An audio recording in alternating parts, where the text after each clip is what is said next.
We had a riveting Monday Night Football game last night that I wish mattered more because it was one of the craziest endings that I've seen to a football game. The blocked punt to muff to recovery to game-winning touchdown drive for Joe Burrow. Just how they drew it up. The amazing thing about that is John Fossil is considered one of the best special teams coaches in the league, and how do you allow your player to get near that? That's just idiocy, right? It's just like he doesn't know the rules. It's at no point when it's a block punt like that, you don't touch it. You have to pound that into those guys every week. Yeah. I mean, they went from blocking the punt, probably getting it point blank range, literally winning the game. If they don't touch it, but even if he blocks it like a normal block and it goes the other way, they win the game. And as it turns out, it goes the other way, and the idiot touches it and turns the ball over. It's everybody in the world knows the rule of Peter when the ball's in the air. But then there's that gray area when somebody else tips it. Is it a live ball still? Can we advance the football? Should I even go after it? I remember being on a field goal team, and I didn't have the answer to this. I still don't have the answer to this question because I was afraid to speak up and ask it to sound like a dumbass. I'm like, if the field goal's tipped, is it a live ball? Like, if I were to touch it, does it become a live ball? Is it dead on when I touch it? It's a live ball for the defense. But not for the O-line. If it crosses the line of scrimmage, they can take it back. See, that's it. Offense, if you go touch it, it's dead. It's like a punt. Yeah. Thank you. You are now my special teams coach. But if they touch it, then it's a live ball. Yes. Then it's live ball there. You don't get the ball back. I would imagine there's a lot of guys. Everybody should show the Leon Lett play. The Leon Lett play over in the history of Thanksgiving in the snow against Miami. He went and touched it. Miami recovered it. We ended up kicking a field goal and winning the game. Yeah. I just remember Leon Lett and Don Beebe. Don Beebe. Yeah, he chased him down. Tuck that thing away. Yeah. Joe Burrow goes 33 of 44, 369 yards, 3 touchdowns. Very much Ja'Marr Chase aided, though, as he had 14 catches. Made a lot of money on that game last night. 177 yards, 2 touchdowns. What bet did he have? He said something came to him in a lightning bolt dream in the middle of the day, and he was like, Joe Burrow, if he had a better defense, he'd win the MVP. All this stuff we agree with. He was like, he's going to throw 3 touchdowns. T. Higgins is going to get 1. Ja'Marr Chase is going to get 1. He's going to have 350 yards. You just read the stats. I mean... Who said just missed the T touchdown. That guy knows something we don't know. Who said that? Portnoy. Oh, yeah. The rich get richer. Yeah, right. But obviously the Bengals moving to 5-8 with the win. I think still technically alive, but obviously it's a shame. It's over. It's a shame they're not alive. It is. Yeah. But the defense still stinks, though. So many missed stops. You just think about the 2 games against the Ravens, the ugly Week 1 loss against the Patriots, the no punt game against the Commanders where they just couldn't stop a nosebleed. This defense... They needed to find answers quickly. And I don't know if they're coming because you're probably losing Trey Hendrickson this offseason. You're going to fire Lou Anarumo and get a new defensive coordinator. But these young guys have showed no promise, whether it's Miles Murphy. Well, they benched the secondary. I mean, Cam Taylor-Britt got benched, came back. Now he's playing. Mm-hmm. They benched. They're playing Newton, the rookie.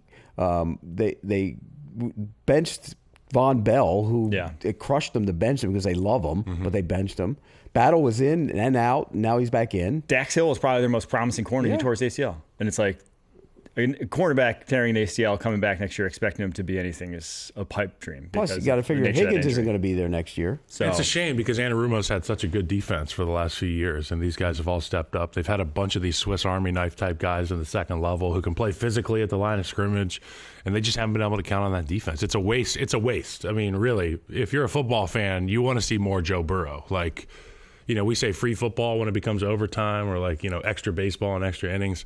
I want to see more Joe Burrow, and we've been robbed of that this year. It's a shame. And last night is just another example of the greatness that dwells in the bottom ranks of the NFL because a guy like Joe can't even make it to the playoffs this year. Chase is going to win the Triple Crown. Yes. Right? Yes. He has a legitimate shot to win the Triple Crown. I mean, and what a season to have in a money year. I mean, it's incredible. He's been what's well, not technically a money year, but his gritty, not technically a contract year, but yeah, I know what you're saying. He went with the broken year gritty. He said he wanted T. Higgins more money. Reset him. That was amazing. Okay, that celebration was great. It was seamless. I just love a good celebration. I do think the Bengals are paying for the fact that they kind of went all in on that window in free agency with Joe Burrow and the rookie contract. And it really goes to show their lack of success this year and just their prospects going forward that you still have to win in the draft. If you want long-term success in the NFL, it still has to come via the draft because they're all of a sudden really expensive with no young guys playing at a high level that are cheap right now. Just none. And you can only win so many games if you don't have those guys who are underpaid relative to the value that they're bringing to the table. They've missed their. How long is this going to take? They missed their picks. I mean, you have Joe Burrow. Like, this season could have easily been flipped on its head. They could easily be 8-5 right now, and we're not even like discussing that. We're discussing, oh, this defense is bad, but we're not discussing them as if like the window is slammed shut. No, but you'd be saying, okay, he bails them out every week. But exactly, that's what you'd be saying. Yeah, how long we don't can trust you do this that? team in the playoffs. Right, and you're right. Look at their draft picks. If you look at their draft picks, they haven't. Bad. I mean, like Mims will end up being a good player, He'll be all right. right? Project. I mean, He'll be all right. Still. but he'll be fine. Yeah. But defensively, the picks that they've made, they haven't worked out at all. Yeah, when you're their best draft pick since the Ja'Marr Chase, and even like after Ja'Marr Chase in that draft, no one, Joseph Asai had a sack yesterday, but that was like the first time he's done He anything. was hurt, in a while. though, and he'd been hurt. So after him, they have not had an impact draft pick. Here are their top 100 picks after Ja'Marr Chase: Jack Carman, Joseph Asai in 2021. Okay, Carmen's not even on the team anymore. Yeah. Next year, Dax Hill, Cam Taylor-Britt, Zach Carter. Next year, no Miles bang for Murphy, DJ Turner, Jordan Battle. No bang for the So buck. much investment in defense with And no. a lot of defensive backs that haven't panned out. And then the next year, Chris Jenkins, Amarius Mims, Jermaine Burton, McKinley Jackson. This is Tobin, right?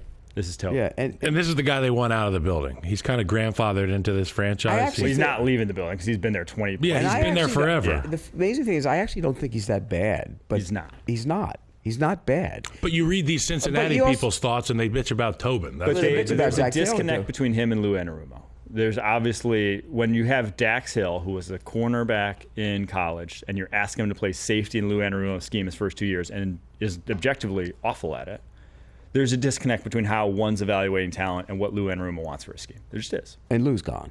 Plus, like you look at the interior of that defensive line. Once DJ Reader left, BJ Hill's been. I guess he's been okay, but then what's his name? Sheldon Rankins got sick. Reader was a huge part of that group. They built the D-line through free agency.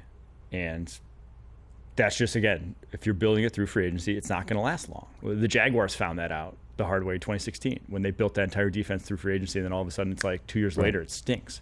It's because when you're paying guys a ton of money and they're in their upper 20s, sometimes it goes quickly for those guys. You want guys playing above their pay grade. Exactly. Young guys playing But above the their other pay thing grade. is And none of the those offensive D-line line did that. still ain't great either. There, I mean, no Brown last night, but Joe Burrow is the best in the league at keeping his head up and making plays where he navigates a pocket to step through pressure. He is unbelievable. You heard Troy Aikman talking about him on the broadcast last night. He was like, this guy reminds me of a lot of quarterbacks that I played against. He's old school. When the Manicast was going, they See, I didn't watch that, but Yeah. they were raving about him. I mean, and rightfully so. We're so blessed as football fans to get to watch quarterbacks almost every single night of the week. I mean, the other night it was Herbert and Mahomes. We saw Allen and Stafford. Now you get Burrow. Even Cooper Rush was balling a little bit. But I'm just saying, we're lucky, and unfortunately, not all of them can make it to the playoffs. They can't all be champions every year. So for a guy like Joe Burrow, you just hope that the cavalry arrives defensively for him because he is so damn good. It's amazing. And what do they have to? What would they have? They'd have to win out and hope like a bunch of teams went rotten. Yeah.